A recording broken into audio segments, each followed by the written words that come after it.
Vamos lá. Vai lá. Pessoal, oficialmente começou agora. Demos início, né? Demos início à gravação da ATPC. Vamos lá. Bom dia, estamos aqui hoje para nos reunir mais uma ATPC. Peço desculpas para vocês da ATPC passada, que foi só deu problema, enfim. E hoje nós teremos um convidado especial, é um professor, colega nosso de língua portuguesa também, faz mestrado na USP São Paulo, e nós montamos um material pensando nesse contexto em que estamos vivendo agora, nessa pandemia, né? Ainda o título da nossa TPC de hoje, né, chama A Língua Portuguesa em Quarentena. Então, nós pensamos nisso. Vai falar um pouquinho da BNCC, do Currículo Paulista, a BNCC do Ensino Médio. Nós vamos pincelar um pouco de tudo, tá? Só que antes de nós darmos início a apresentar oficialmente o professor para vocês, a Carla vai dar alguns recados, só que eu vou pedir para que vocês, pessoal, desliguem as câmeras, o áudio, tá? E que no final eu vai dar abertura para vocês estarem questionando, falando com o professor, tá? Então daí a gente faz esses questionamentos juntos. Tudo bem? A lista de presença eu vou gerar no final, tá?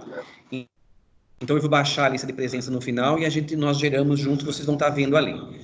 Nós estamos já com 140 participantes.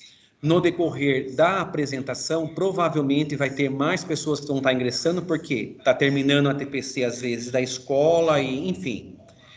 Então, daí vão estar entrando na sala. Tá certo? Então, vamos lá. Eu vou compartilhar uma tela e a Carla vai estar falando com vocês. Espera um pouquinho só.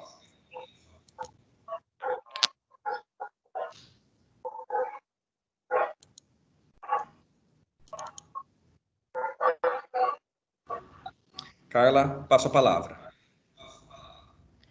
Bom dia, pessoal. Sejam bem-vindos à nossa ATPC de língua portuguesa. Então, eu queria passar alguns recadinhos para vocês. Vocês sabem, já devem ter ouvido falar aí com a equipe gestora de vocês sobre o Conviva. Então, eles estão com várias ações, né? Inclusive, tem essa que eu achei bem interessante. Mária, sumiu o PPT, meu. Não vou lá convidar a Marina, não. Fui em reunião. Eu queria ver se foi o Vim que pegou o meu. Inclusive, temos essa dos crimes cibernéticos, identificação e prevenção, né? Com o Dr. Guilherme, que é o convidado, e vai estar acontecendo no próximo dia 6, às 13 horas, né? Lá pelo Centro de Mídias, formação de professores. Então, são coisas assim que são interessantes para vocês, se tiverem um tempinho, estarem acompanhando. Tá bom? As ações do Conviva agora, elas se estendem aí para toda a equipe escolar, né? Não fica na mão só de um gestor da escola. Então, é função de todos nós adotarmos medidas de prevenção aí, né? E principalmente nesse momento que a gente está vivendo. Você passa o outro PPT, Mar? Pessoal, por favor, acione o mudo. Tem gente falando no fundo, tá? Fazendo um favor. Tá muito difícil de ouvir. Não sei, pode ser que foi seu pai. O som que tá vindo é aí mesmo da sala de vocês. O som tá muito baixo.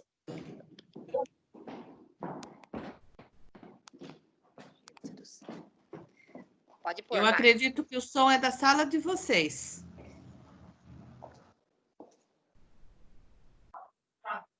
Coloca aí, Mar, a outra tela.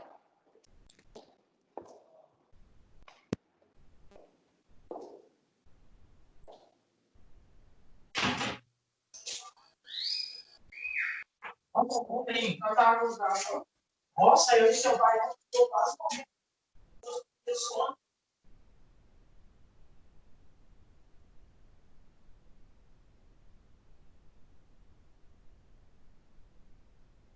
Pode colocar, Marcelo, a próxima tela.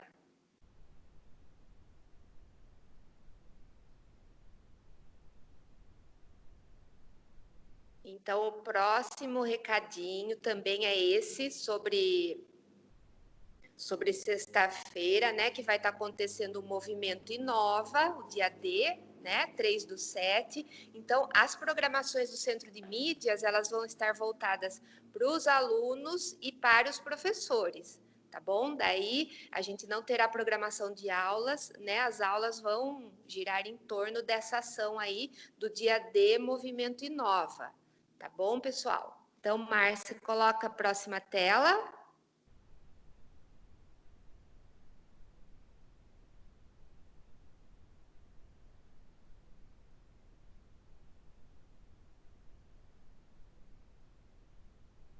E a novidade agora, né, é o lançamento do concurso de redação do Hospital de Amor de Barretos. Esse são para alunos do 9º ano. Então, a gente tem essa novidade que também será nesse formato esse ano, né? Ele começa sempre lá por volta de abril, de maio, e esse ano chegou para a gente, também vai estar acontecendo lá no canal de formação de professores, no Centro de Mídias. Esse é amanhã, tá, pessoal? Então, quem tem 9º anos, vamos tentar acompanhar amanhã às 12 horas, tá bom? Então, eram esses 3 recadinhos que eu tinha para passar para vocês. Boa ATPC. E passo a palavra aí agora, acho que é o professor Guilherme, né? Seja bem-vindo, professor. Então, vamos começar a nossa TPC. Só que, pessoal, tem ainda gente com a câmera ligada. Por favor, pessoal, desliguem as câmeras, tá? Professora, está com a câmera ligada. Vamos lá. Deixa eu subir aqui. Espera aí, antes do Guilherme.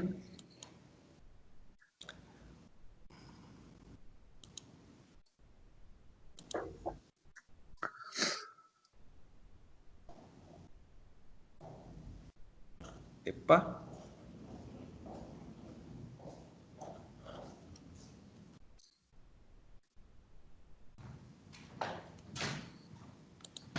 Veio um PPT errado aqui, gente. Espera aí. Procurar, carregar meu computador.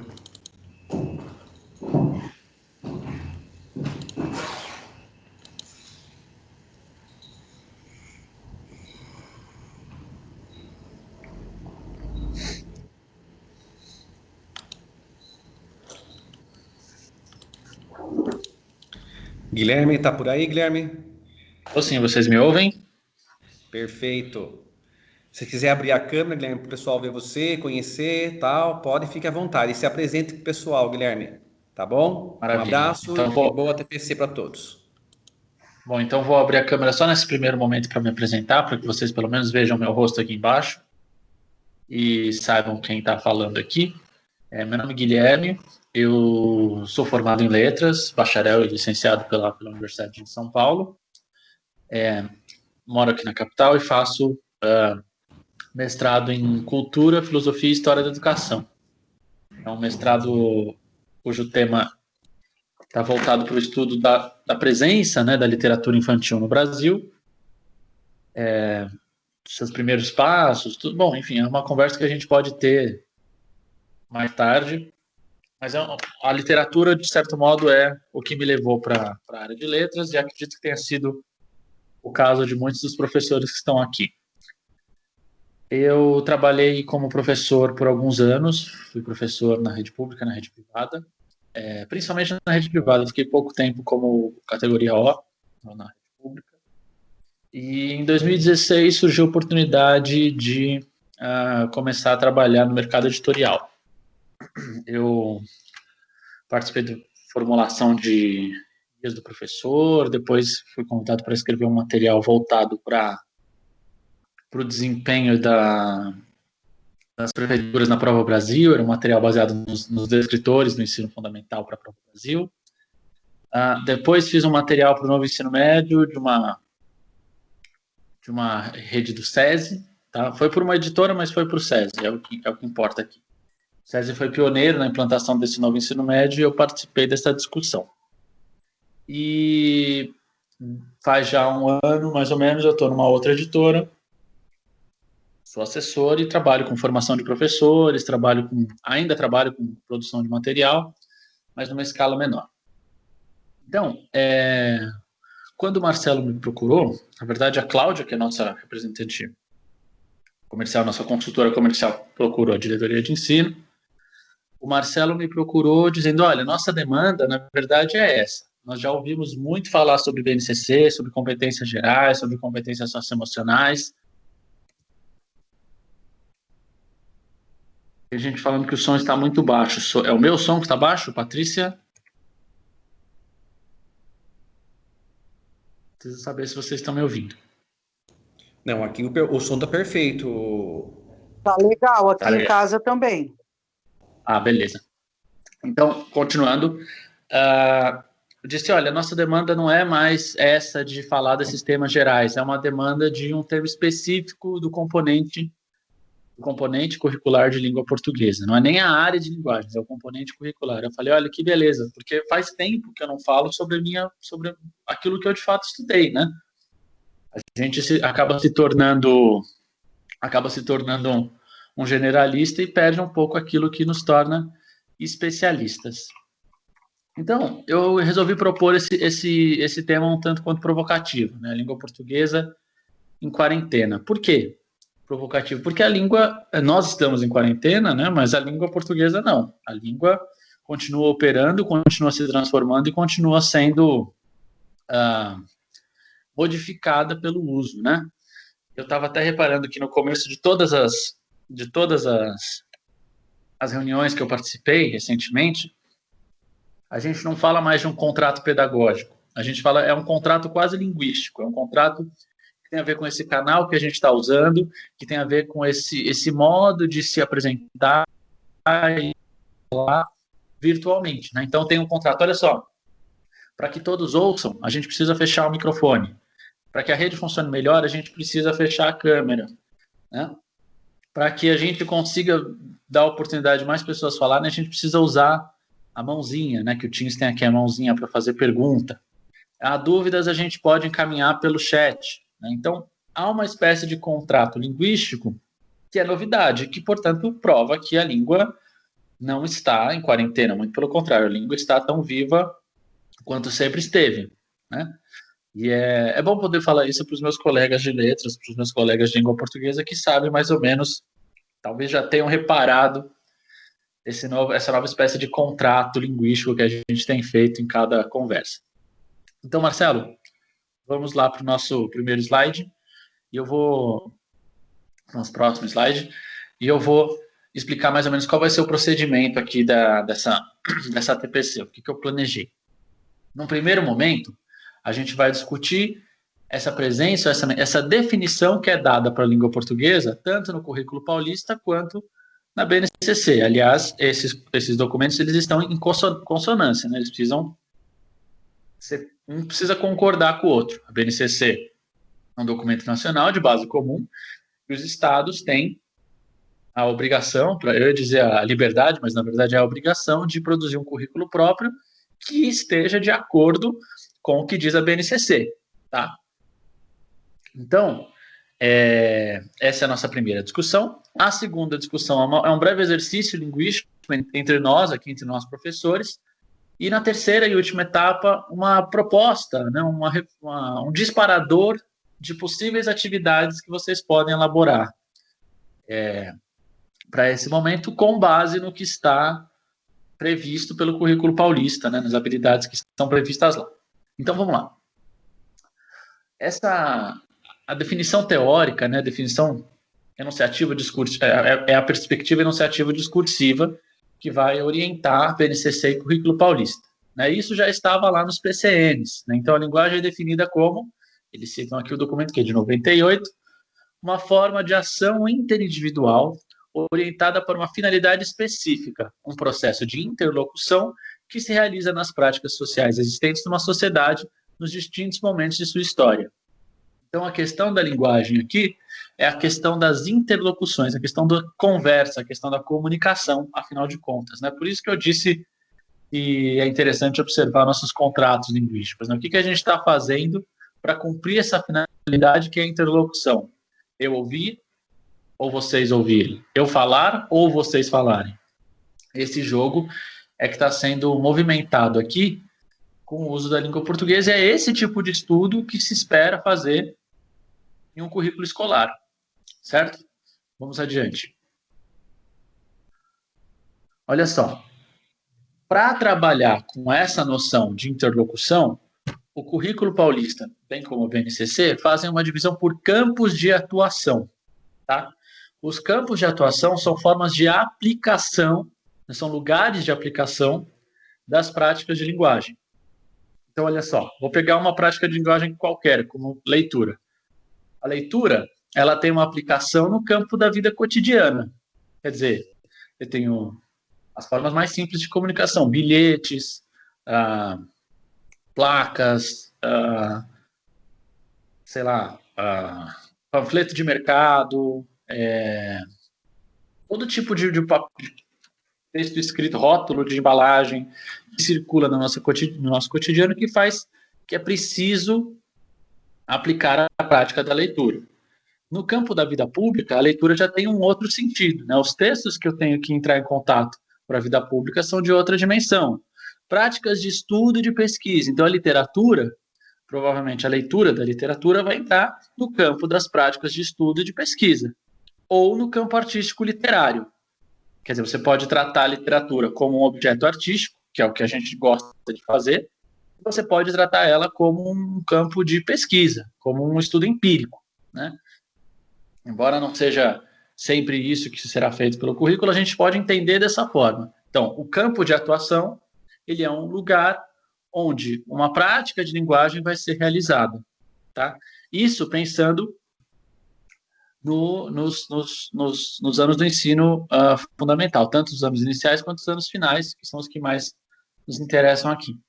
E as habilidades, elas têm uma progressão horizontal e vertical. O que isso quer dizer? Que existe uma progressão. Lembram da taxonomia de Bloom? Né? Classifica as competências e habilidades segundo um gráfico lá de desenvolvimento e de tipologia. Então, há uma progressão em um sentido e em outro sentido, né? Então, as habilidades precisam fazer isso nos dois caminhos, indo para os dois lados. Né? Taxonomia de Bloom, vou escrever aqui para quem não conhece. É uma coisa que vale a pena procurar, ver os gráficos, ver as diferentes transposições que ela tem ali. É um estudo, a gente já pode dizer que é antigo, né? Ele começa na década de 70. É um estudo que justamente tenta tipificar, tenta organizar as competências e habilidades de uma forma sistemática, tá? Bom, então, voltando. As práticas de linguagem vão ser leitura, escrita, oralidade, análise linguística ou semiótica, produção de texto. Então, e elas vão ter características específicas conforme ano. Então, a gente pode ver que, do ponto de vista do componente curricular, os saberes, né, as preocupações da língua portuguesa não se perderam. Elas talvez tenham sido transformadas. A gente não vai encontrar aqui uma prática de linguagem que se nomeia como gramática, como a gente fazia, né? A gente não vai encontrar aqui literatura ou redação como componentes menores da língua portuguesa. Não é disso que se trata. É lógico que os conteúdos de gramática, né, os conceitos, vão estar aqui distribuídos de alguma forma nas práticas de linguagem, mas não é mais isso que a gente entra em sala de aula para fazer. Tudo bem? Podemos continuar, Marcelo? Próximo. E aí, como é que é a BNCC? A primeira tabela estava no currículo paulista. A segunda tabela está aqui na BNCC. Olha só. Os campos que a gente identificou nos anos iniciais. E aí, nos anos finais, a gente tem o campo jornalístico midiático, que é importante para a gente. E, por fim, aqui, no ensino médio, não fica ninguém de fora. Troca-se apenas o da vida cotidiana pelo da vida pessoal. Consegue ver esse movimento? Então, o da vida pública está em todos, o artístico literário está em todos, estudo e pesquisa está em todos. jornalístico está só nos anos finais e no ensino médio, e vida cotidiana, que era lá nos anos iniciais, se transforma em vida pessoal aqui no ensino médio, certo? A gente pode dizer que o campo da vida cotidiana tem a ver com as práticas de letramento, tá? Alfabetização primeiro, que é o conhecimento do código escrito, né? E letramento, que é a inclusão, né? a infiltração, a entrada no mundo no mundo onde a cultura escrita existe, né? Então, nossa cultura é letrada, nossa cultura depende de coisas escritas. Nos anos iniciais, a gente está entrando nesse mundo. A gente já se alfabetizou e agora a gente passa a viver uma outra experiência com os signos que estão ao nosso redor. Certo? Adiante, Marcelo. Esse PPT eu já passei para o Marcelo, vocês podem baixar depois, acredito, né? Então, vai estar disponível para todo mundo aí. Então, olha só para pensar como a BNCC define cada um daqueles componentes que a gente viu anteriormente. Tem uma tabela lá no site, podem acessar a versão online da BNCC que vocês vão encontrar essas tabelas. Então, você vai ter as práticas de linguagem, os objetos de conhecimento e as habilidades, tá? E vão estar aqui embaixo, eu cortei nessa tabela. Porque aqui em cima a gente tem a definição de um dos campos, o campo jornalístico midiático, tá? Esse campo, a gente vê na outra parte da tabela, tem vários gêneros possíveis, né? Então, a gente vai ter a notícia, um álbum noticioso, a carta de leitor, a entrevista, a reportagem, fotoreportagem, vlog, crônica, resenha crítica, editorial. Quer dizer, todos esses gêneros textuais estão dentro do campo jornalístico midiático, certo? E aí eles vão ter práticas específicas de linguagem, que são aquelas que a gente viu anteriormente, leitura, produção de texto, e vão ter objetos de conhecimento, que podem ser os gêneros textuais. Para quem já trabalha há bastante tempo, ou algum tempo, com o ensino fundamental 2, ou melhor, agora são os anos finais do ensino fundamental, sabe que essa teoria, esse uso dos gêneros textuais é muito importante no Fundamental 2, né? O Bakhtin, né, o nosso autor de cabeceira, ele continua sendo importante para a produção desse documento. Ele continua estando aí no ideário do ensino de gêneros textuais, que são, se me parece, se não estou enganado, que são o grande fio condutor do ensino de língua portuguesa no ensino fundamental nos anos finais, né? Então, eu acredito que quem já trabalha há algum tempo vai perceber que o que houve foi um deslocamento, mas nunca um apagamento. Tá? Então, aqui a gente está tratando dos gêneros desse campo ao longo dos anos finais do ensino fundamental. Tudo bem? Consegue entender? Essas tabelas essas que eu recortei, estão todas lá no site da BNCC. Eu sei que é chato, eu sei que vocês já estão cansados de ouvir falar, mas, de certa forma, para fazer nosso planejamento, para fazer nossa preparação aqui das atividades, das aulas, vale a pena subir lá e dar uma consultada. É um documento que passa a ser... Eu acho errado achar que a gente vai ler o documento uma vez, entendeu, tá ótimo. Não, a BNCC é um documento de consulta, né? É tipo uma enciclopédia, que você abre de vez em quando para consultar coisas específicas. Eu vejo o documento dessa forma. A partir do momento que você entendeu a estrutura, você faz as consultas conforme a sua prática as orienta, né? Adiante. Olha só. Aqui eu peguei uma parte de todos os campos de atuação social, tá? É a mistura dos campos de atuação. Nas práticas de leitura, escrita, produção de textos e análise linguística semiótica, a gente tem a apresentação ali das habilidades em si. Então, vamos só olhar a cara de uma delas para a gente entender o que está em jogo aqui quando a gente fala em praticar uma habilidade. A primeira diz assim. Estão me falando? Não. Relacionar o texto, tanto na produção como na leitura e escuta, com suas condições de produção, o seu contexto sócio-histórico de circulação de forma a ampliar as possibilidades de construção de sentidos e de análise crítica e produzir textos adequados a diferentes situações. Então, olha só. A habilidade começa por um advérbio do tipo relacionar, certo? Então, ela já permite que a gente já reconheceu, a gente já analisou, agora a gente está relacionando, né, o texto com as suas condições de produção e o contexto sócio-histórico de circulação. Para quê? Para ampliar as possibilidades de construção de sentidos e de análise e produzir. Então, vocês percebam que a habilidade aqui ela é um monstrengo, né? Ela tem um desdobramento muito grande. Quando eu for elaborar a minha atividade, praticamente o que eu tenho que fazer é partir da habilidade. Partindo da habilidade, eu vou conseguir desdobrar que texto seria interessante para trabalhar com isso. Quais textos estão aqui no meu hall, na minha coleção pessoal e na minha coleção, digamos, professoral, na minha coleção acadêmica, de textos que são possíveis de trabalhar com essa habilidade no ensino médio. Então, eu escolho um texto sobre o qual eu precise falar, ou eu possa falar de como ele foi produzido, que os alunos consigam identificar o contexto, o ano, o lugar em que ele foi produzido, consigam ver de que forma isso se desdobra no seu conteúdo, né? E pensar que isso deve ajudar meu aluno na produção dele mesmo, deve ajudar ele a pensar os sentidos dos textos, utilizar essa estratégia como ferramenta, certo?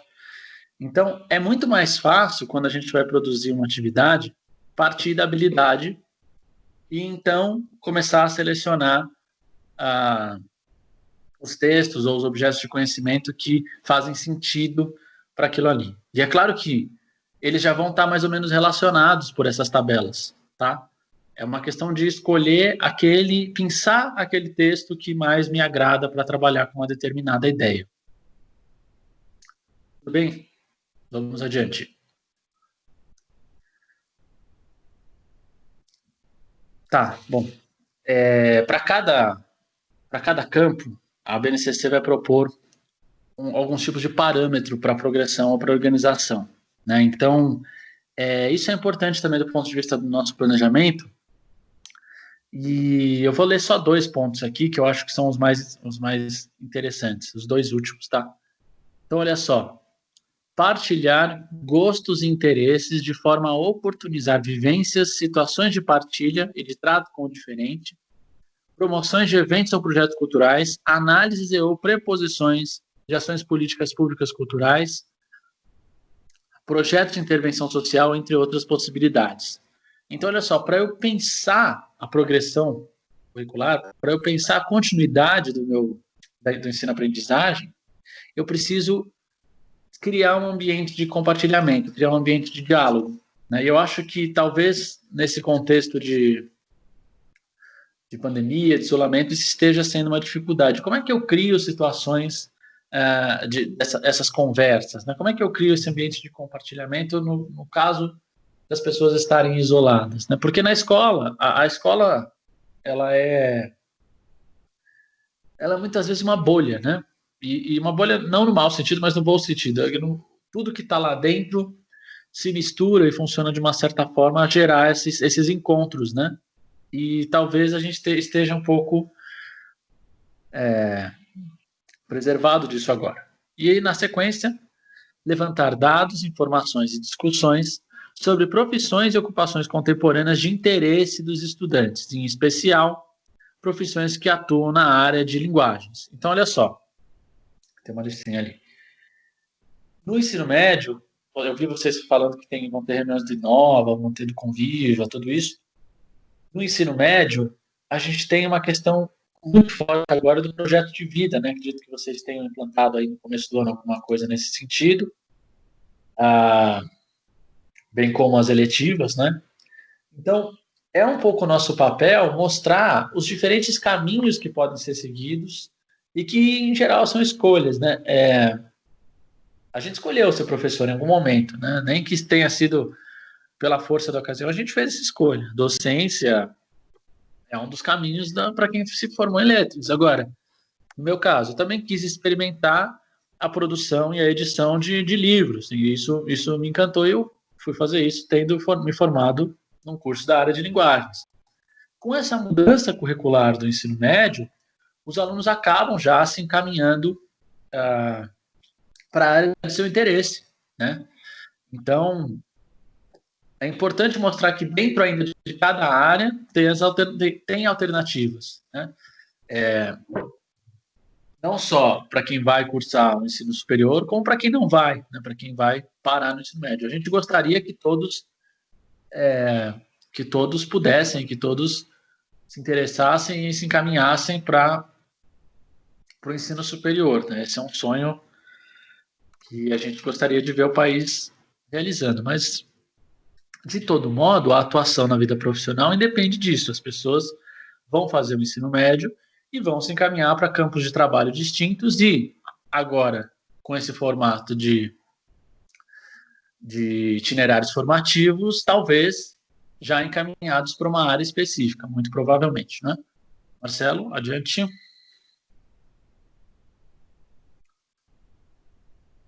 Ah, tá. Sobre esse momento específico, o currículo paulista não diz nada, mas ele já diz, na sua concepção geral, que as tecnologias, em especial o ambiente digital, introduzem mudanças que devem ser consideradas em todo o âmbito educacional, para que se promovam formas diferenciadas de ensinar, voltadas a um currículo ajustado às necessidades da sociedade do século XXI. Nós não imaginávamos que as necessidades do século XXI tinham a ver com fazer uma quarentena, por exemplo. Nós não imaginávamos uma série de coisas, mas é justamente disso que se trata o trabalho com o ambiente digital, né? É pensar um pouco no mundo que ainda não existe. O meu orientador, ele tem um texto chamado Diálogos em Delay, no qual ele fala que ensinar é um pouco falar agora, no presente, alguma coisa que a gente espera que tenha um desdobramento no futuro que a gente nem sabe qual é. Então é uma ideia muito engraçada, né? Pensar que a gente está formando um profissional de um mundo que a gente não conhece, né? Enfim, é um pouco isso que está em jogo aqui. O ambiente digital acabou se tornando não apenas uma ferramenta, ou uma importante ferramenta, mas agora ele é a ferramenta, né? É o que a gente tem para alcançar nossos alunos, tendo em vista que a presença nos foi sequestrada, né? Vamos adiante, Marcelo. Agora eu quero fazer uma experiência com vocês. Uma experiência que vai funcionar da seguinte forma. Eu vou mostrar três, 4 palavras aqui, fazer uma pergunta, eu vou pedir que vocês respondam sim ou não aqui pelo chat, ok? Só para a gente ter uma noção mais ou menos de como é que as coisas funcionam. Pode passar até a pergunta, Marcelo. Aqui, parou. Respondam para mim, pessoal, essas palavras aqui. iPhone, iPod, SUV ou SUV, né, que são aqueles carros desnecessários, enormes. WhatsApp, essas palavras são do português? Perdeu uma aspas aí depois do português. Desculpa, gente, perdi. São do português essas palavras, sim ou não? Respondam aqui no chat, por favor. Não. Mas, gente, vamos lá.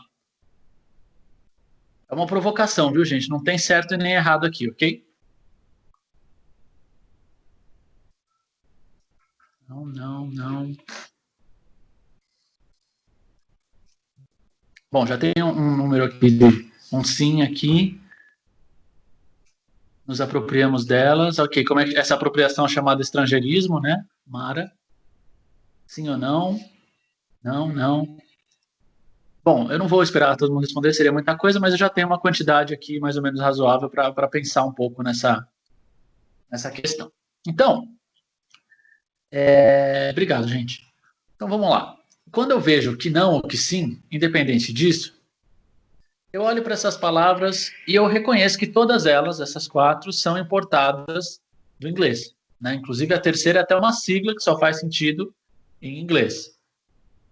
Mas eu também penso que elas podem... O português é cheio de estrangeirismo, é cheio de palavras que vieram de outras línguas, né? Então, eu penso, como é que eu poderia categorizar e definir o que é ou não é uma palavra do português? Porque, para mim, isso já passa a ser um problema. Quando eu faço essa pergunta capciosa, se uma palavra é do português, era para estar entre aspas, essa pergunta, ela é sacana, porque ela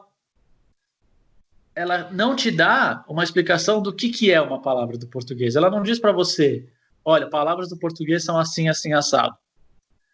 Então, eu vou pedir que o Marcelo passe até o final desse slide, são as mesmas 4 palavras em outro formato.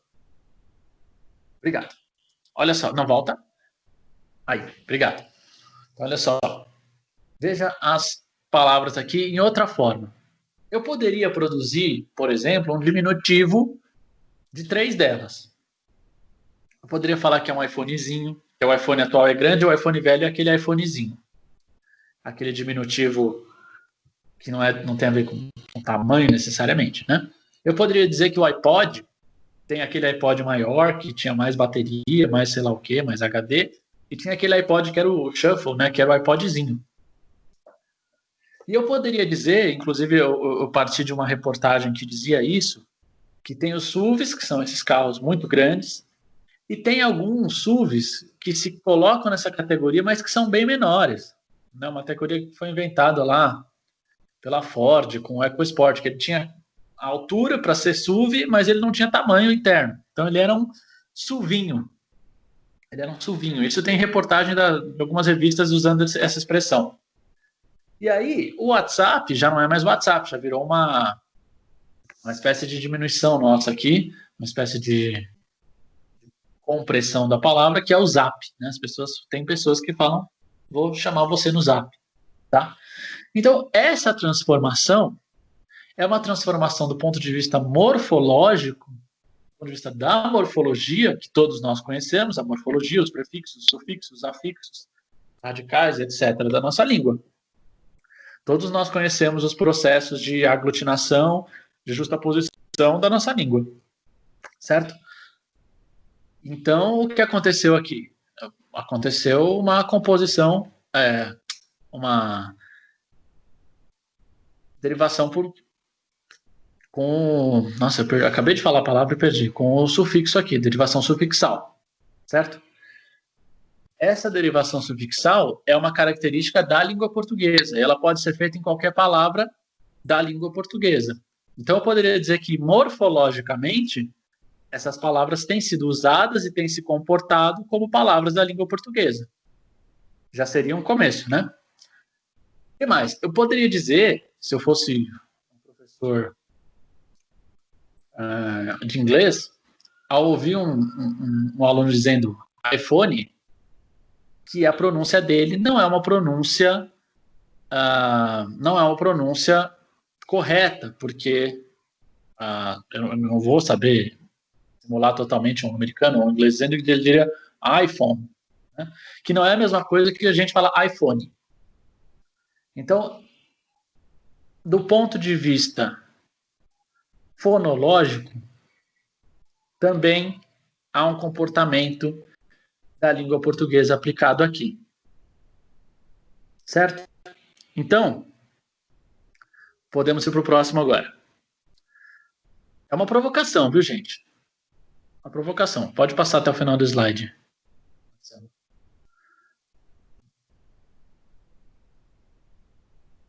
Então, olha só. Não, volta. No currículo paulista, essa provocação poderia se dar em 3 habilidades previstas pelo currículo. Olha só, primeiro, identificar estrangeirismos. Acho que todo mundo identificou que essas palavras não eram nascidas, digamos assim, na língua portuguesa.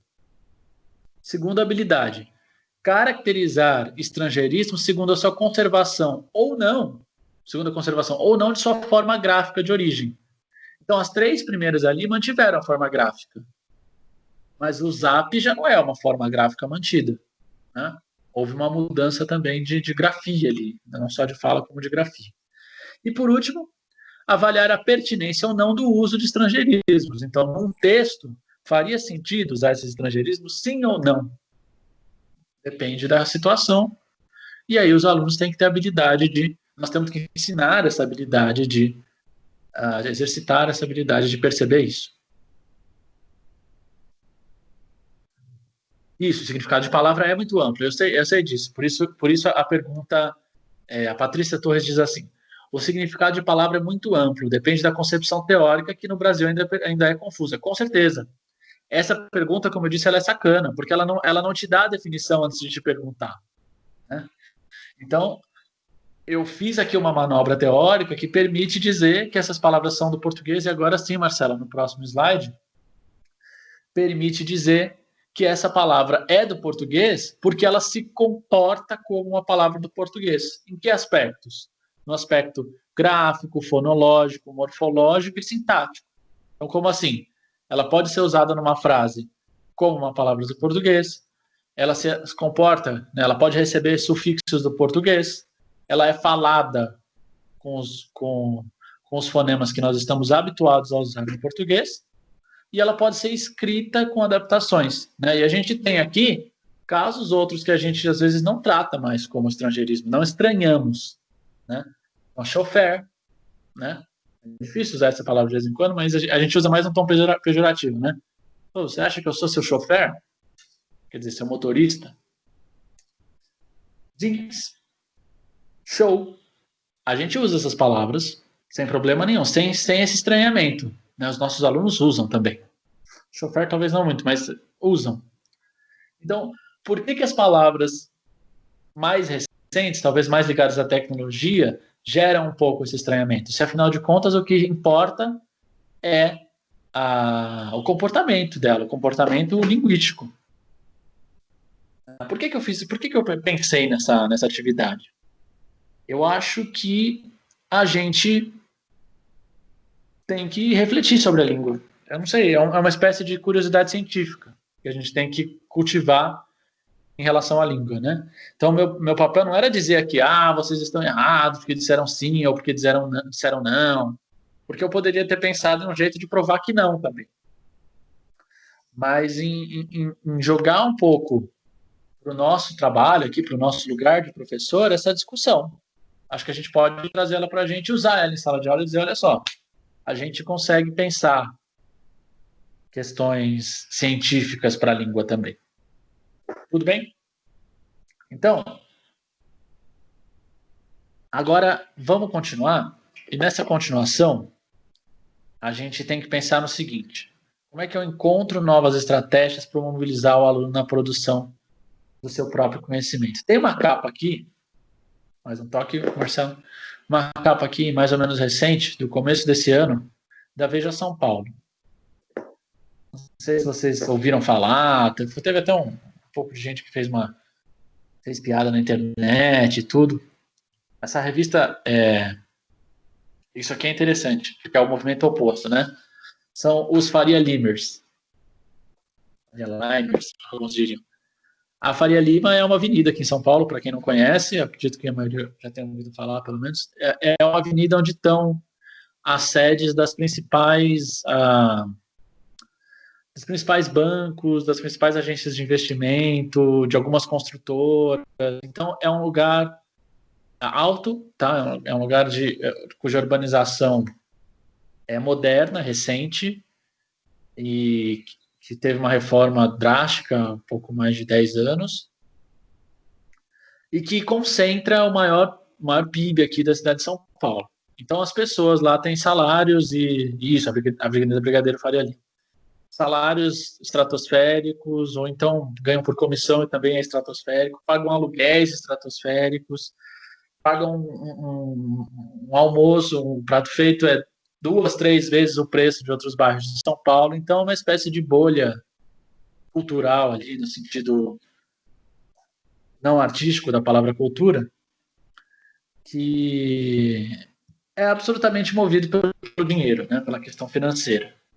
E eles passaram a ter um modo de vida específico, né? O pessoal começou a brincar um pouco com isso, porque ninguém perdoa. E aí a revista cunhou esse nome, né? O Faria Limer. E aqui é o contrário, uma palavra do português, são palavras do português, um nome daqui, cuja sufixação aconteceu em inglês, né? Então, talvez mostrar uma capa dessa para um aluno e pensar, que história é essa, né? Para um aluno que saiba mais ou menos o que aconteceu aqui, que fenômeno linguístico é esse, como é que você pensa sobre isso? E aí o pessoal começou a brincar aqui em São Paulo também que existe o extremo oposto, que é o Santa Cecília, né? Que é o bairro de Santa Cecília, que é perto do Centro Velho, que é um bairro onde mora o pessoal mais meio hippie, assim, sabe? É um bairro mais barato e tal. É um bairro mais antigo, com a urbanização data lá dos anos 30, 40, 50, até os anos 60, mais ou menos, na parte um pouquinho mais alta. Então, é uma urbanização muito diferente. Então, são espécies de dois opostos. E aí a revista Veja que acabou cunhando essa sufixação. Quer dizer, é um problema que a gente poderia trazer, problema no sentido teórico, né? Trazer para discussão em sala de aula. Uma capa de revista, né? Uma notícia que faça esse tipo de construção é um objeto de interesse para a gente. Vamos adiante.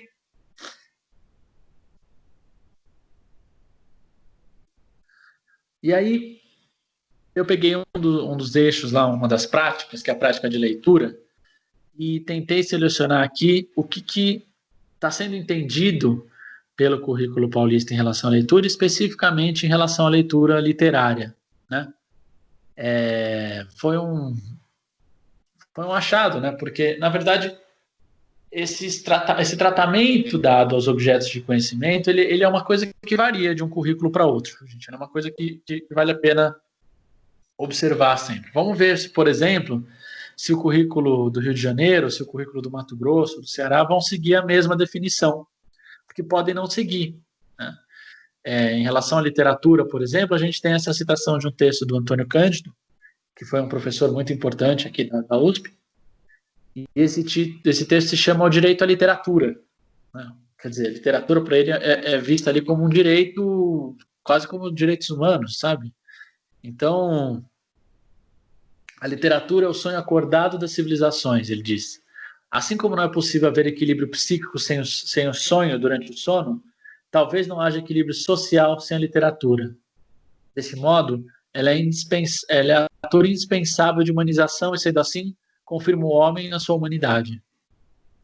Ele conclui: cada sociedade cria suas manifestações ficcionais, poéticas e dramáticas de acordo com seus impulsos, as suas crenças, os seus sentimentos e as suas normas, a fim de fortalecer em cada um a sua presença, ou em cada um a presença e a atuação deles, né? Sua presença e a atuação.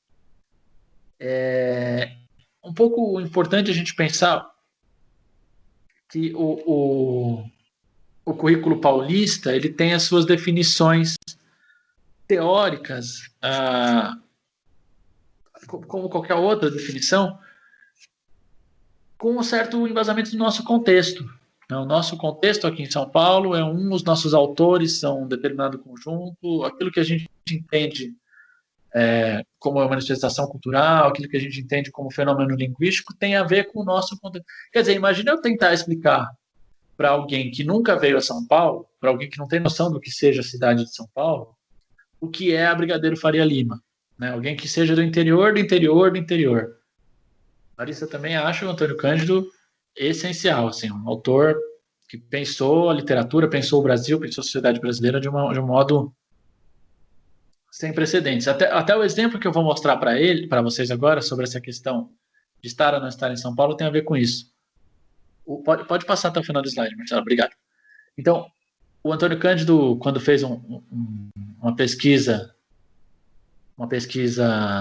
sobre a questão do caipira, né, o livro chama Os Parceiros do Rio Bonito. Ele fez uma pesquisa e ele teve bem no interiorzão de São Paulo, e ele encontrou lá as pessoas que moravam lá, e lá, assim, anos 40, ok? Final dos anos 30, começo dos anos 40. Ele encontra as pessoas lá e elas perguntavam assim, um senhor bem velho já, 80 e tantos, e o imperador, tá bem? Ele falou assim, não, esse imperador morreu, agora é outro. Tá bem, mas é outro já, é o fulano de tal. Não lembro qual era o presidente quando ele esteve lá. Então não é mais aquele barbudo. Quer dizer, a imagem que a pessoa, o caipira tinha de quem governava o país era ainda a imagem de Dom Pedro II, né, nos anos 30. Então, quer dizer, o ensino só faz sentido a partir de um determinado contexto, entendem? Só faz sentido se a gente levar em consideração o que a gente está discutindo aqui no nosso estado, nas nossas cidades, nas nossas escolas. O currículo paulista, então, é organizado pelos gêneros textuais, como a gente estava falando, Bakhtin, a coisa toda, e leva em consideração apreciação, né, ou fruição, estratégias de leitura, efeitos de sentido e de produção, revisão e edição, textualização, estilo, etc. Então, quer dizer, a gente tem que olhar para qualquer texto e pensar em todas essas possibilidades. Aqui eu trouxe o recorte do Antônio Cândido de literatura, porque talvez nessa primeira parte eu tenha ficado muito linguista, muito gramático e tenha deixado passar isso. Então, por isso que eu quis fazer esse contraponto também. Vamos adiante.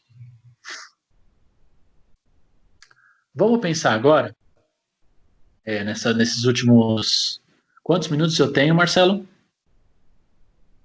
30 até o final, né? Mas eu não sei se eu falo... Meia hora.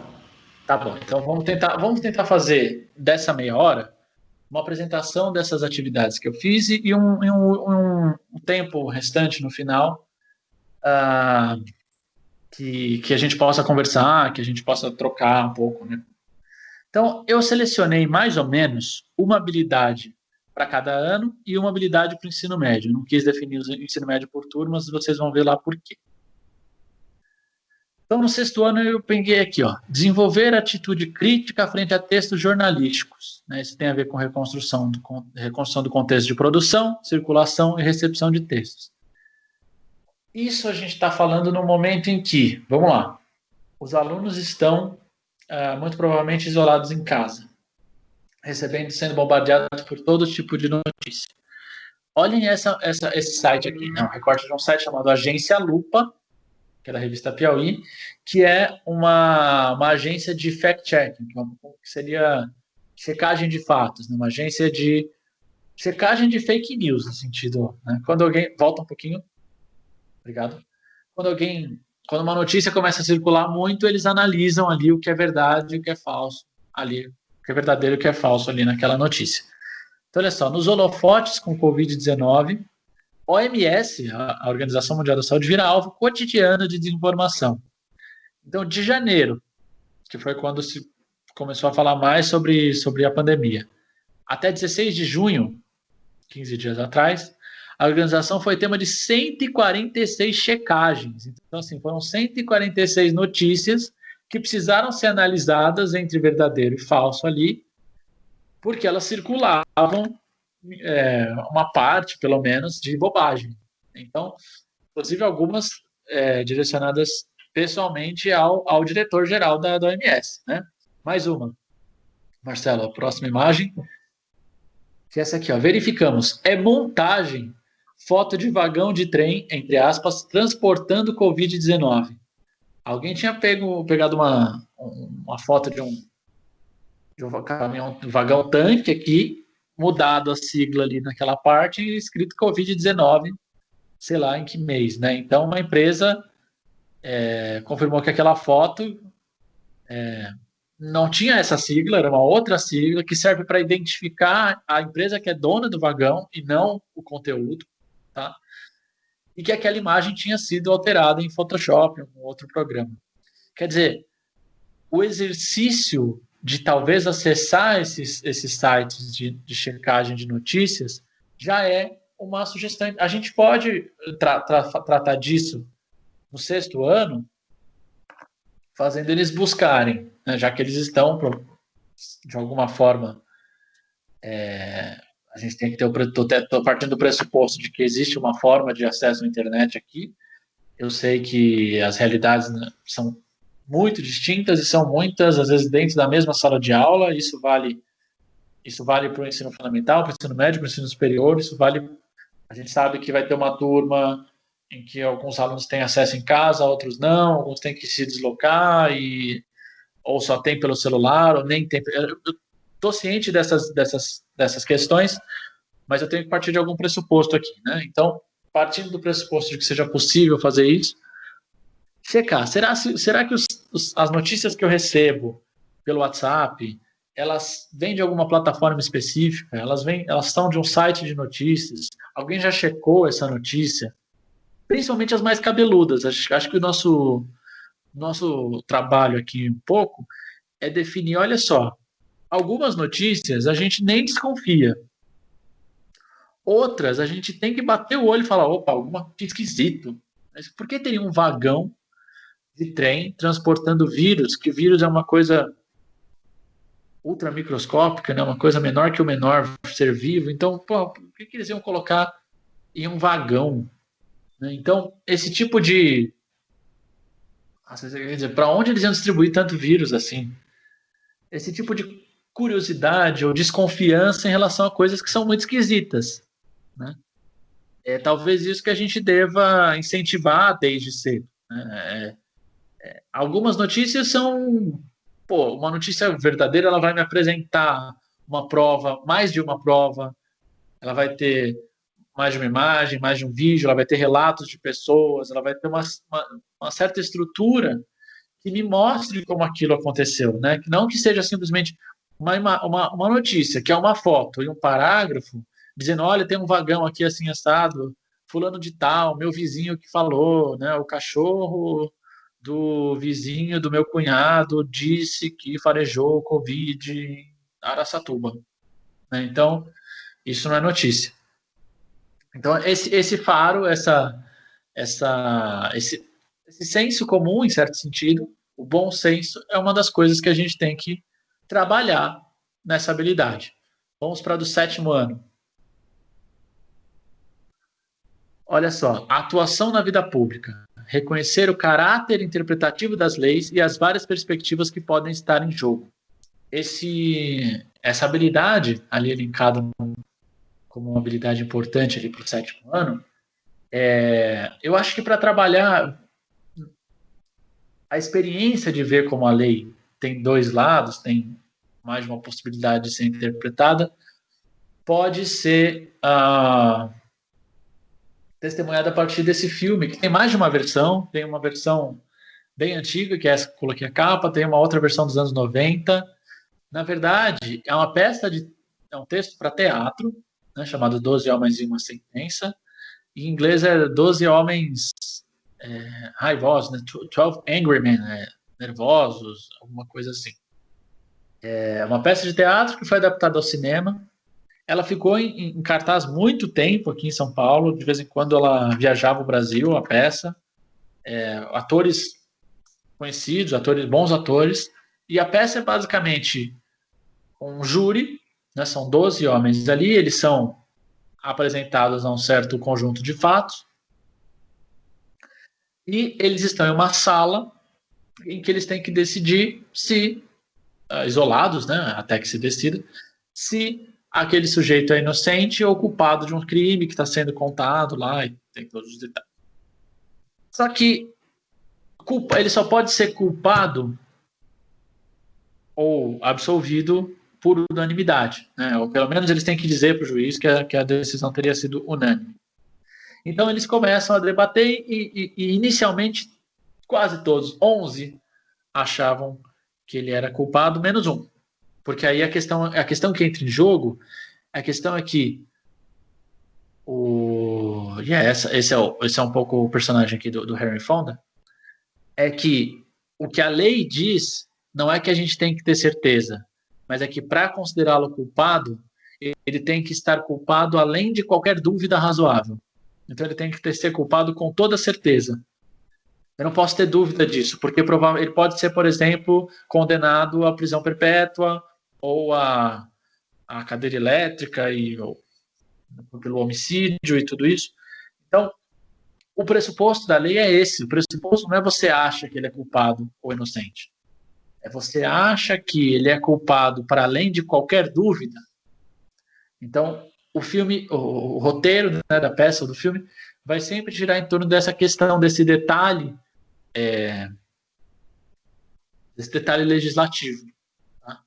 Eu acho que é uma experiência que a gente pode... Eu acho que os nossos alunos, pelo menos eles conseguem baixar as séries que eles querem ver, ou então ter acesso de alguma forma, e me parece que não é um filme difícil de achar, nem essa versão, nem a anterior. Elas têm algumas diferenças, mas, em geral, a ideia central, que é o que é importante aqui pra gente, é bem definido, né? É bem definido. Então, eu acho que é uma boa sugestão, eu acho que é um bom disparador para uma discussão sobre a questão do caráter interpretativo. Abre umas na veia. Pois é. Não vou entrar muito nessa, porque depois eu explico. Mas, enfim. Vamos para o 8º ano, então. O que nossos alunos estão lendo agora? Pode passar mais um.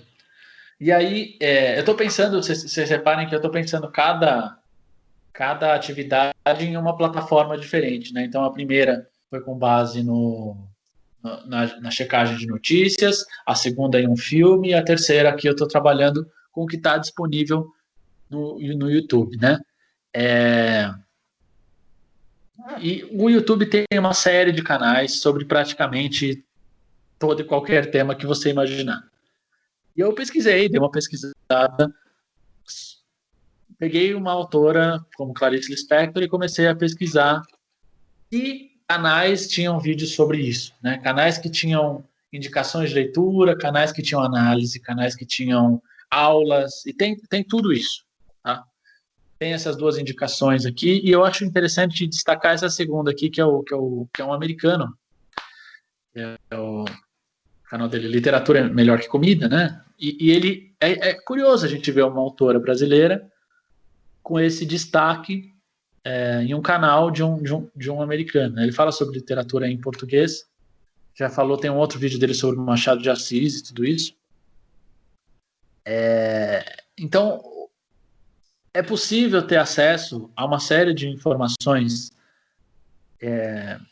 discussões, debates, opiniões pela internet com algum critério, com um bom critério de análise, tá?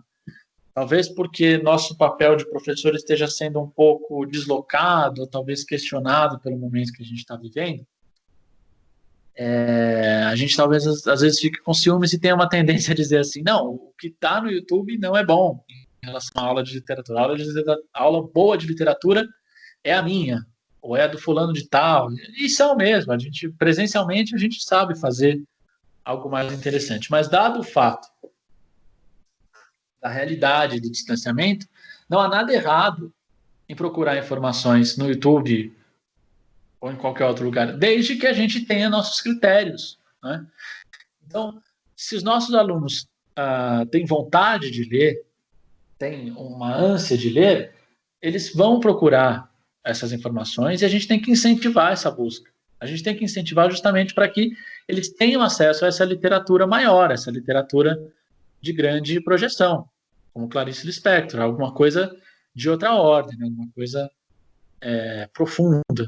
E por que não começar por um vídeo do YouTube que me diga como ler Clarice Lispector? Por que não começar por uma crítica de um youtuber assim? Os nossos alunos já vão acessar o YouTube para ver outras coisas, né? Então, por que não incluir nessa lista deles, incentivá-los a incluir essas discussões? E cá entre nós, a gente sabe que antes da pandemia, os nossos alunos, em vésperas de prova, por exemplo, nada os impedia de acessar esses vídeos e estudar por eles. Não havia problema nenhum. Então, por que haveria um problema agora, né? Eu aproveito essa proposta para pensar em uma problematização que nos é importante, né? Na diferença entre ensino remoto e ensino à distância. Ensino remoto seria abrir uma sala de aula e fazer exatamente as mesmas coisas que eu faria presencialmente remoto, né? Com esse distanciamento. Agora, o ensino à distância, ele pressupõe o uso de outras ferramentas que não só a da aula, tá? Então, vocês podem ver que os cursos de EAD, eles são muito baseados em leituras, em pesquisa, em entrega de atividades, do que, de fato, nesse momento de aula expositiva, tá? Mais um clique, Marcelo, para a gente ver qual é a habilidade que está aqui. Ler de forma autônoma textos de gêneros variados, né? Então, as estratégias de leitura de textos variados, elas precisam ser autônomas, elas precisam vir do aluno também. Então, por isso eu digo, qual é o problema em começar por um vídeo do YouTube que me diga como fazer isso? Eu preciso que o aluno desenvolva estratégias para fazer isso sozinho também. Porque o nosso contato com ele vai acabar. Não, ele vai concluir o ensino médio, vai concluir o ensino fundamental e vai para outro lugar, vai para outra escola, vai fazer outra coisa. E ele precisa continuar lendo de forma autônoma. Então, as ferramentas que ele conseguir desenvolver, as estratégias que ele conseguir desenvolver para isso, com a nossa mão ali muito presente, são importantes. Para o próximo, 9º ano. Práticas de compartilhamento de leitura. Eu acho que essa é uma questão... Essa é uma questão interessante, né? Como é que é o compartilhamento? Como é que eu compartilho opiniões? Como é que eu discuto o livro? Né? Eu acho que em sala de aula isso é uma coisa que a gente já está mais ou menos acostumado a fazer, né? Entrar em contato com a opinião dos nossos amigos, do nosso professor, ouvir como foi a experiência de leitura. E eu não sei se ela ainda é muito usada, mas essa rede social, o Scoob, é uma rede social baseada totalmente em livros, né? Em opiniões, em leituras. Então você consegue lá, cria o seu perfil, você marca os livros que você já leu, você dá uma classificação, você pode fazer uma resenha, né? Esse livro aqui, por exemplo, um livro que pouca gente leu, Dom Casmurro, 230 mil leituras, 3 mil pessoas lendo, 17 mil querem ler, e assim por diante. E aí tem ali 1.360 resenhas. Quer dizer, tem 1.360 opiniões diferentes, distintas do que foi a experiência de leitura do Machado de Assis. Então, o ambiente virtual também proporciona isso, e não é de hoje, tá? E acho que para os alunos que querem colocar um pouco a boca no trombone, que querem jogar para o mundo a sua experiência, esse é um caminho, esse é um bom começo, né? Para ele ir um pouco desamarrando também o seu receio de falar sobre literatura, né? Falar sobre as coisas que gosta. Agora sim, Marcelo, mais um clique para a gente ver a habilidade, que é participar de práticas compartilhadas de leitura, recepção de obras literárias, manifestações artísticas, tecendo, quando possível, comentários de ordem estética e afetiva. Então, eu acho que essa rede é uma sugestão, entre tantas, entre muitas outras, que permitiria uma prática de compartilhamento de leitura. Tá? Como eu disse, o meu papel um pouco aqui é de sugerir disparadores. Tá? Então, do portal de notícias, de checagem de notícias, à rede social sobre livros. É um pouco esse mapeamento de estratégias possíveis. Tá certo? E para concluir, eu quero pensar numa atividade aqui para o ensino médio. Pode botar o próximo, Marcelo? Pode botar o texto todo. Aí, volta. Esse texto aqui. Esse texto eu vou ler. Vou pedir a opinião de vocês aqui pelo chat.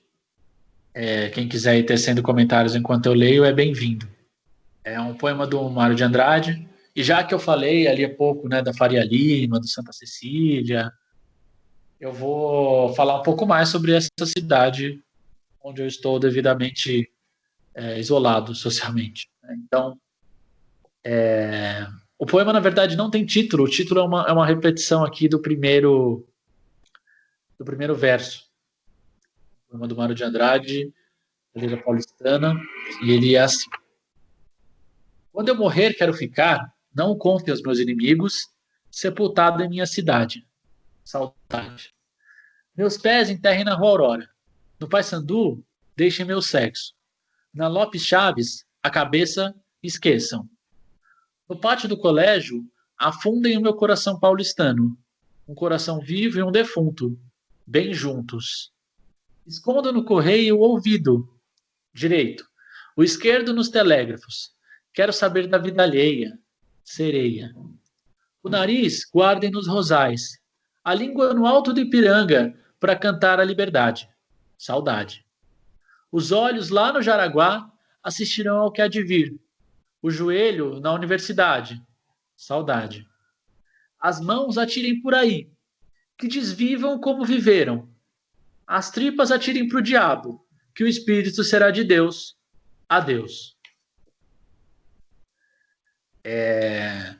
Esse poema tem uma estrutura... Vou fazer um pouco o nosso jogo de professor de língua portuguesa aqui, antes de falar o porquê da escolha, né? Esse poema tem uma estrutura em estrofes de 4 versos, né, com exceção do último, sempre com uma coda, né, um último verso menor, né? Eu não vou fazer a escansão e nem analisar as rimas, porque eu acho que isso não faz sempre sentido para um poema modernista, mas poderia fazer. Eu quero analisar o sentido geral do texto, né? Então, tem um certo desejo de como ele quer ser tratado no pós-mortem, né? Então, a gente normalmente tem 2 opções, né? Ser enterrado ou ser cremado. Mas como ele era o Mário de Andrade, ou esse é o lírico do Mário de Andrade, ele tinha um desejo um pouquinho mais megalomaníaco, digamos assim. Ele queria que as diferentes partes do seu corpo fossem enterradas em diferentes partes da cidade, e essas partes têm uma simbologia muito específica, tá? Como a gente está falando da lira paulistana, quer dizer, são poemas dedicados aqui à Paulisteia, então ele vai escolhendo os lugares, né? Meus pés enterrem na Rua Aurora. A Rua Aurora é um caminho aqui, começa na República e vai se estendendo para a parte nova da cidade, né? No Paissandu, deixe meu sexo. O Largo do Paissandu, na época, era uma região de prostituição, era a zona, né? Hoje é um pedacinho de Cracolândia mesmo. Na Lopes Chaves, a cabeça esqueçam. A Rua Lopes Chaves, que ainda existe, né? É que a rua que cruza a Lopes Chaves chama-se hoje Mário de Andrade, mas a Rua Lopes Chaves é onde fica a casa, né, do Mário de Andrade. Hoje é um museu, hoje é uma casa de cultura. Então, a Lopes Chaves seria o lugar onde ele continuaria pensando, né? No pátio do colégio, afundem o meu coração paulistano. Um coração vivo e um defunto, bem juntos. Então, o pátio do colégio, né, o lugar onde se fundou a cidade, né? Fundou-se a cidade e afundaria-se o coração dele. Haveria um coração vivo, que é o da cidade, e um defunto, que é o dele, bem juntos, né? Escondam no correio o ouvido direito e o esquerdo nos telégrafos. Então, quer dizer, os ouvidos continuariam ouvindo o que está acontecendo, um no correio e outro no telégrafo, né, nas formas principais de comunicação ali naquele momento. Quero saber da vida alheia. O nariz guardem nos rosais, acho que não tem muito o que explicar. A língua no Alto de Ipiranga, né, o Alto de Ipiranga, onde foi, onde se atribui simbólica e historicamente o grito da independência, né? Os olhos lá no Jaraguá assistirão tudo que há de vir. Então, os olhos, eles estão no lugar mais alto da cidade, que é o Pico do Jaraguá. Na topografia, Jaraguá é o lugar mais alto. Assistirão ao que há de vir.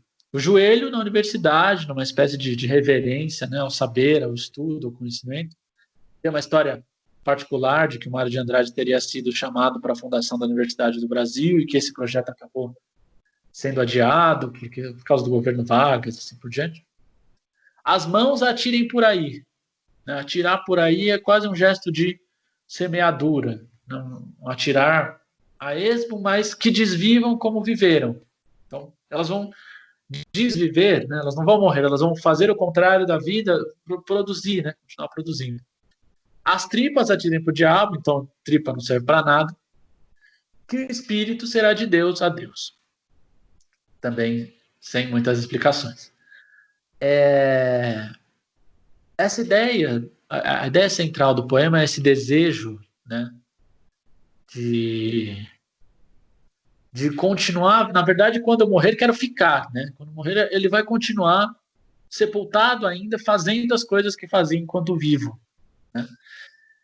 E eu quero fazer uma pergunta agora também capciosa, quem puder me responder, acho melhor pelo chat por enquanto.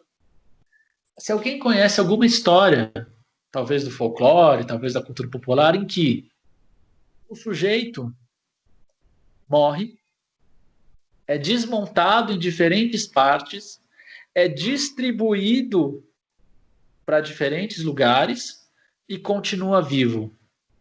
Alguém conhece uma história mais ou menos assim, mais ou menos com esse roteiro?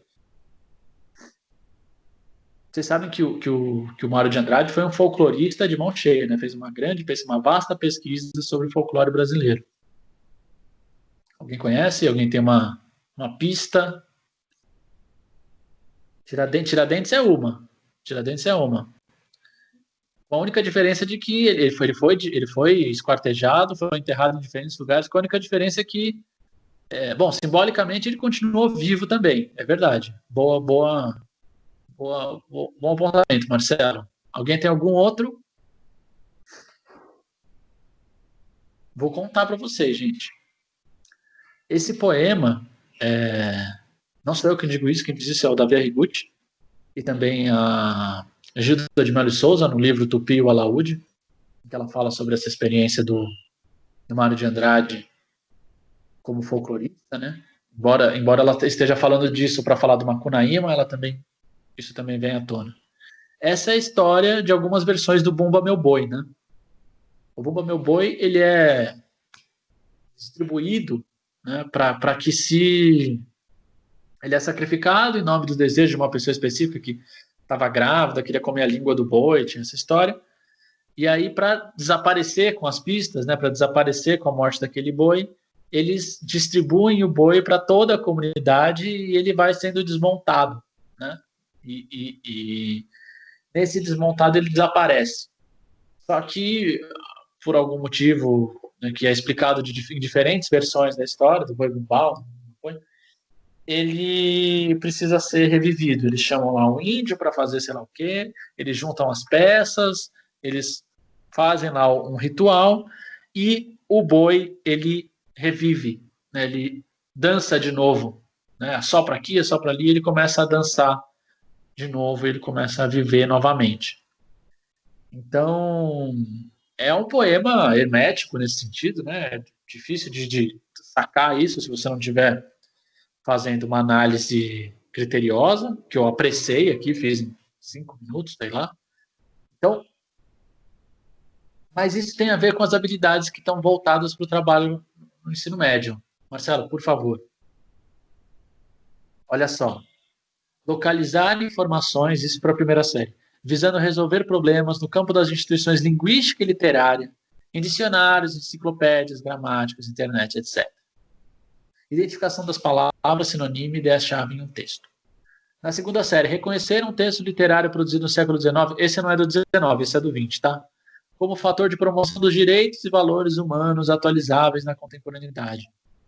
3. Inferir significados apoiando-se em pistas presentes no texto na mobilização de conhecimentos prévios.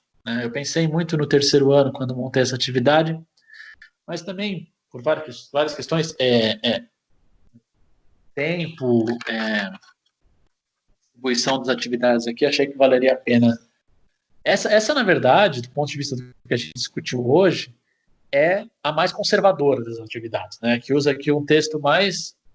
E é um texto modernista, né? Mas aqui remonta a uma aula típica de literatura, né? A leitura de um texto, uma análise voltada para os aspectos da forma, para que se chegue, em alguma medida, a uma discussão sobre aquilo que exige interpretação, né? Esses são meus disparadores, essas são minhas ideias. Eu espero que elas ajudem vocês de alguma forma, que vocês consigam aproveitá-las, levá-las adiante, reformá-las, em certo sentido até plagiá-las, né? Elas estão aqui sem autoria para que elas se espalhem.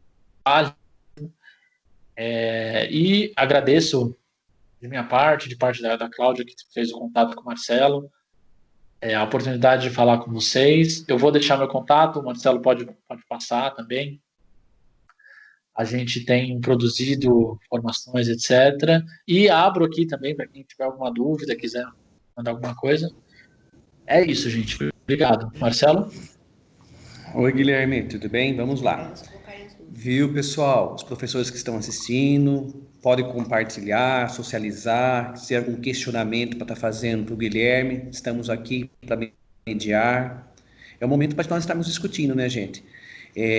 Tivemos uma fala enriquecedora do professor Guilherme para a gente aí, para agregar no nosso trabalho, nesse momento em que estamos vivendo, né? São reflexões, que nem o que ele falou mesmo, né? São questões inspiradoras que a gente vai refletir a partir do que nós ouvimos, o que a gente vai associar, ver o contexto em que a gente está vivendo, ver o perfil da sala, da escola, enfim, tem todo esse contexto que a gente sabe que nós estamos vivendo, né? Nós temos aí escolas de Indaiatuba que estão próximas uma da outra, mas só que são realidades distintas. Nós temos escolas em Montemor, enfim, tudo isso.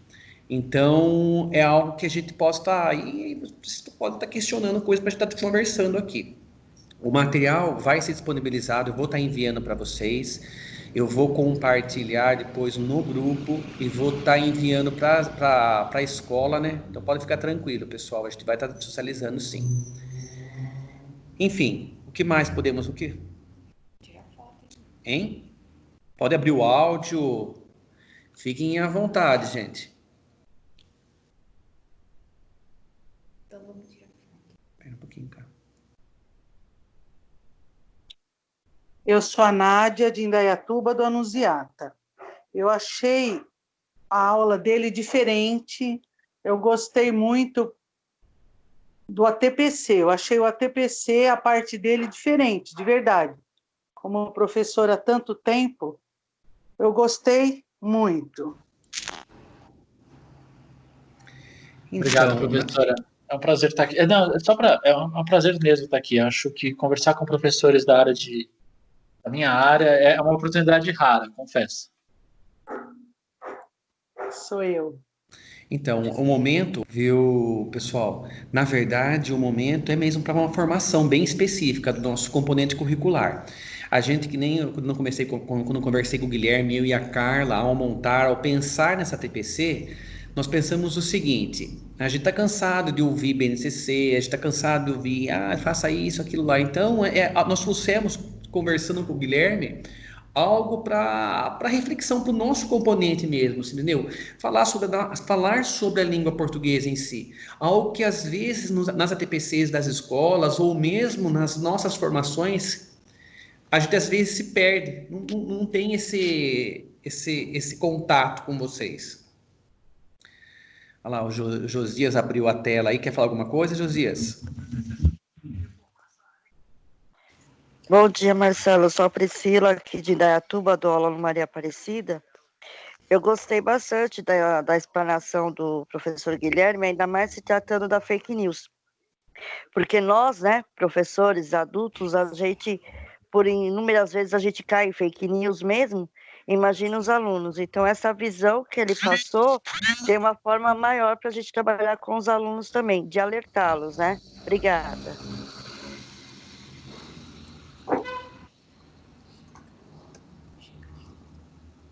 Legal, obrigado. Guilherme, na verdade, Guilherme, o que está acontecendo? Eles vão ter a Estão TPC na saindo para outra. escola, Aham. por conta disso, você entendeu? Porque a TPC nossa são 2 e a partir das 11 começo da escola, você entendeu? É Aham. uma pena, porque Não, não dá para nós perfeito. estarmos... Marcelo. Perfeito. Marcelo, Bom, Marcelo, Pode falar.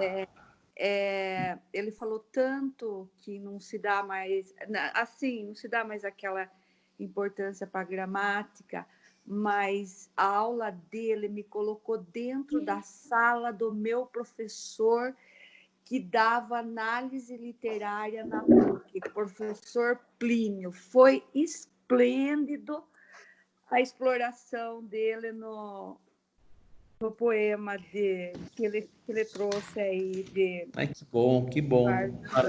colocou dentro da sala de aula. Eu fiquei impressionada, eu lembrava do professor o tempo todo, foi muito bom. Que legal. Que bom. Eu lembrei também, é a Nádia de novo, uma professora de literatura, Virgínia. Faz muito tempo que eu não a vejo, né? E eu lembrei das aulas dela, porque eu, como ficou sempre mais para gramática, eu viajei como se eu estivesse assistindo às aulas dela, que eu gostei. E eu não sabia dessa coisa. Foi muito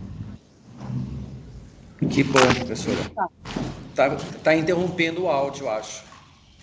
Olha lá, Nádia, tá. Guilherme. Guilherme, está aí, Muito Guilherme? legal. Tô aqui. Tô ouvindo. Tinha algum barulho acontecendo em algum lugar, mas eu tô ouvindo vocês.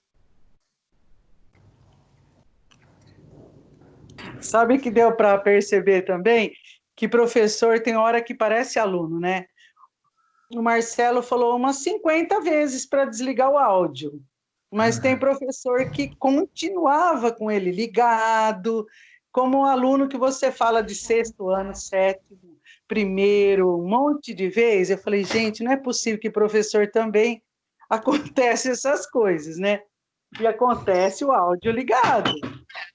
Isso faz parte.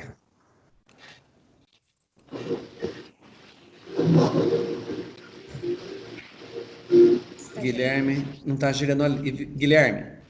Oi. Professores, eu estou tentando gerar a lista, só que não está gerando, pessoal. Quer que eu chame André? Está aparecendo aqui o...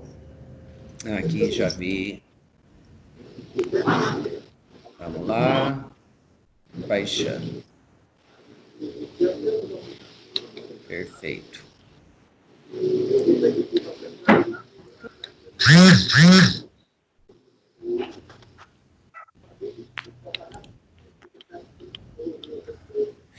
Pessoal, então eu vou dar como encerrada a nossa TPC de Língua Portuguesa. Quero agradecer publicamente agora aqui perante todos os professores, né? O nosso colega, professor Guilherme. Pessoal, Eu que agradeço. O Guilherme. Guilherme, também quero agradecer, né? Imensamente aí a sua participação. Espero que tenhamos outros momentos assim. E agradecer nossos colegas professores também pela participação, tá? E passo a palavra aqui para o Marcelo. Obrigado, tá ouvindo. Nossa colega Carla. Já gerei a lista, pessoal. E então o material vai ser encaminhado para vocês.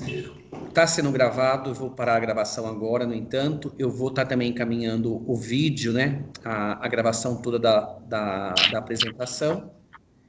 E eu acho que é isso. E vamos aqui para um pouquinho só. Se os que estão presentes, se der para abrir todo mundo a câmera, eu vou tirar uma foto para nós aqui, para mandar no portfólio. Todo mundo abre a câmera, fazendo um favor, pessoal. Guilherme, abre também você aí, Guilherme.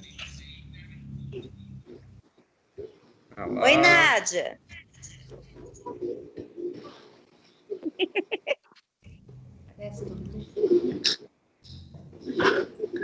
Oi, Dalva. Oi, Nádia. Oi, tô com problema aqui, não tô conseguindo abrir a câmera. Aí. Ô, Dalva. Eu tô indo no com o seu dedo no meio. Oi?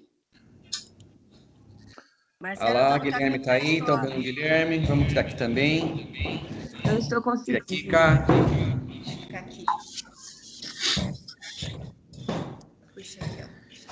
Eu vou tirar uma aqui também, ó, de vocês. Vou tirar uma selfie. Registro é a alma do negócio, pessoal. Olha lá.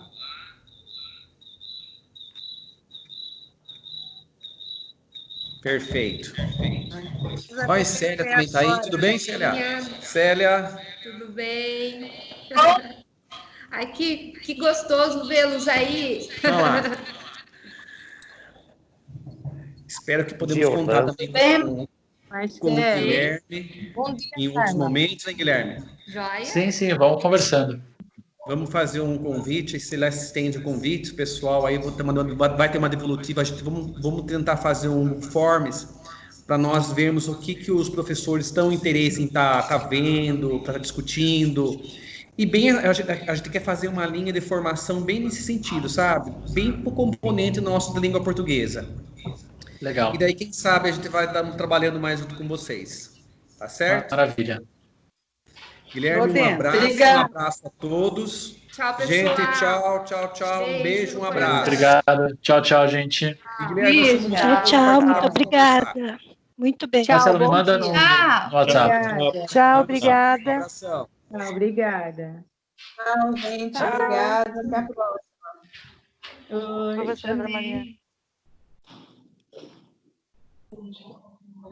Ele abriu.